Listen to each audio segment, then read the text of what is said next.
सबसे पहले देखिए बड़ी खबर। बाबा रामदेव का टीवी9 भारतवर्ष पर बड़ा बयान। रामदेव ने आईएमए चीफ का इस्तीफा मांगा।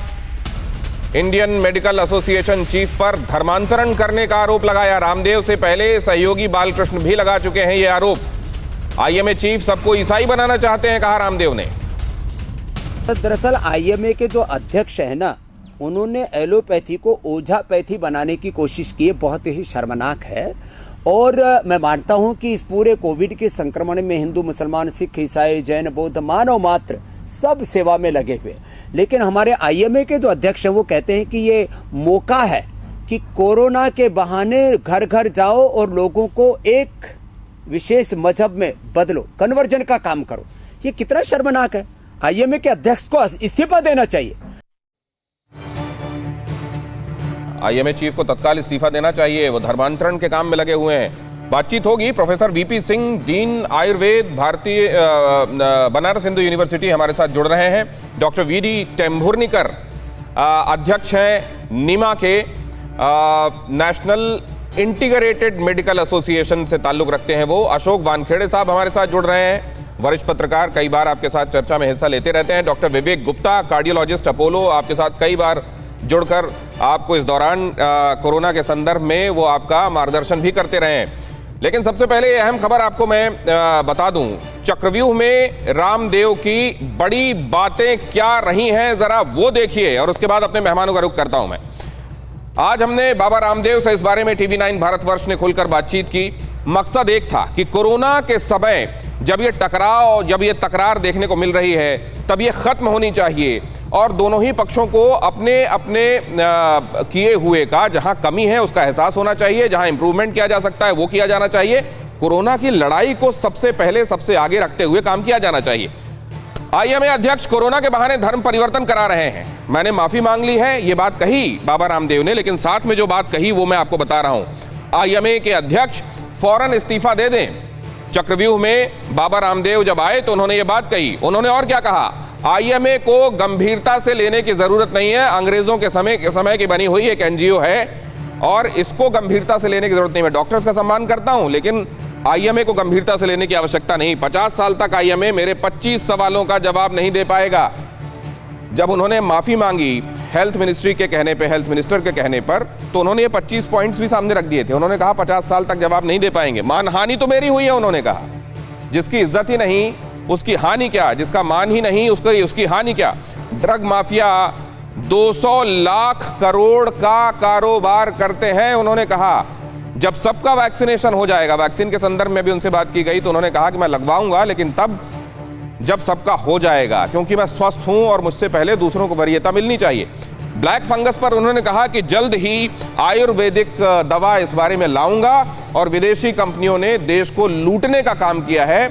मैं एक बार फिर से ब्लैक फंगस के बारे में एक ऐसी दवाई सामने लेकर आऊंगा जो बहुत कम दामों पर लोगों को उपलब्ध होगी। उनका कहना यह है कि इस दौरान जबकि कोविड के पेशेंट्स अस्पतालों में दाखिल थे, अनावश्यक रूप से उनको स्टेरॉइड की हाई डोसेज दी गई, लोग इस वजह से बीमार पड़े। और उनका कहना यह है कि कई डॉक्टर्स ने सांठ-गांठ की हुई है दवा कंपनियों के साथ और लोगों को लूटने का खेल चल रहा है। मैं सबसे पहले जाना चाहूंगा वीपी सिंह साहब के पास, बीओची से हमारे साथ जुड़ रहे हैं। क्या आपका अनुभव भी इसके इर्द गिर्द घूमता है, प्रोफेसर वीपी सिंह? सबसे पहले तो नमस्कार गौतम जी, मैं आपका बहुत आभारी हूँ कि आप अपने चैनल पर मुझे आमंत्रित किया। आपके पैनल में जितने लोग पार्टिसिपेट कर रहे हैं सबको मेरा नमस्कार। मैं सबसे पहले तो रामदेव जी के बयान से सहमत नहीं हूँ। काशी हिंदू विश्वविद्यालय में 1925 में आयुर्वेद मालवीय जी के द्वारा स्थापित किया गया और मॉडर्न की पढ़ाई शुरू हुई 1962 में।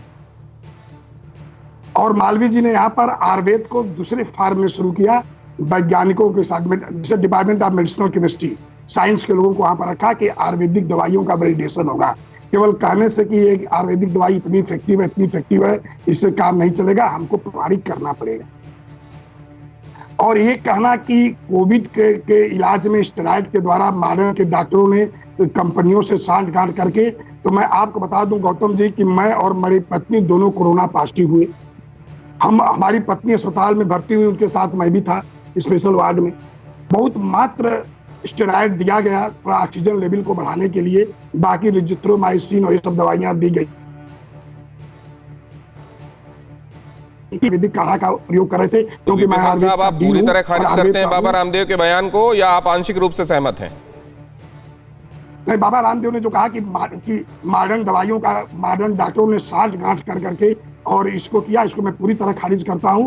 क्योंकि काशी हिंदू विश्वविद्यालय में 3 फैकल्टी है, डेंटल और मॉडर्न और आयुर्वेद, और हम लोगों का बहुत एक रूपता है। मॉडर्न वाले आयुर्वेद को बुलाते हैं, आयुर्वेद वाले मॉडर्न को बुलाते हैं, सब मिलजुल के चिकित्सा करते हैं, कहीं भी प्रतिस्पर्धा नहीं है। इसलिए रामदेव जी का एक कहना कि कंपनियों से साठ गांठ कर करके मैं, मेरी पत्नी, हम लोग भर्ती हुए, हम लोग को तो डॉक्टरों ने कोई अधिक डोज नहीं दिया। ठीक है, ठीक है। तो आपका अनुभव इससे एकदम अलग है, और आप आयुर्वेद के डिपार्टमेंट में काम कर रहे हैं, उसके बाद आप कह रहे हैं कि हम लोग सब मिलजुल कर काम करते हैं। Doctor T.S.. क्लेर, मामला जो आरोप लग रहा है वो उस पर सब नहीं आते हैं, फिर कुछ लोग तो कर रहे हैं ऐसा, या आपको लगता है कि एकदम निराधार बातें हैं बाबा रामदेव की?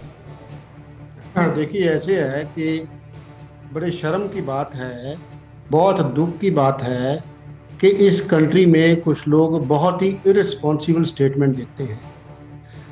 ये मैं कह सकता हूँ, बड़े आपको कॉन्फिडेंस के साथ कह सकता हूँ कि 95 to 98% जो डॉक्टर हैं एलोपैथिक के, ये बकवास नहीं करते, ये गड़बड़ नहीं करते, ये गलत है।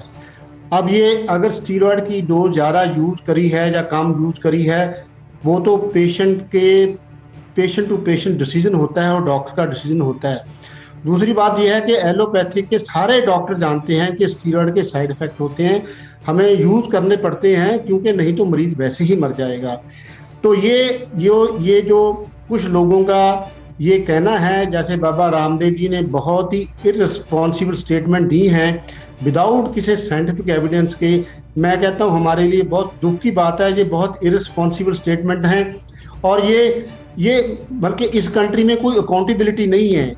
अगर मैं ये कहूँ, ओपनली कहूँगा कि आयुर्वेदा बकवास है और नॉनसेंस है, तो मेरे को अरेस्ट करना चाहिए, बिकॉज मैं स्टेटमेंट ऐसी नहीं दे सकता।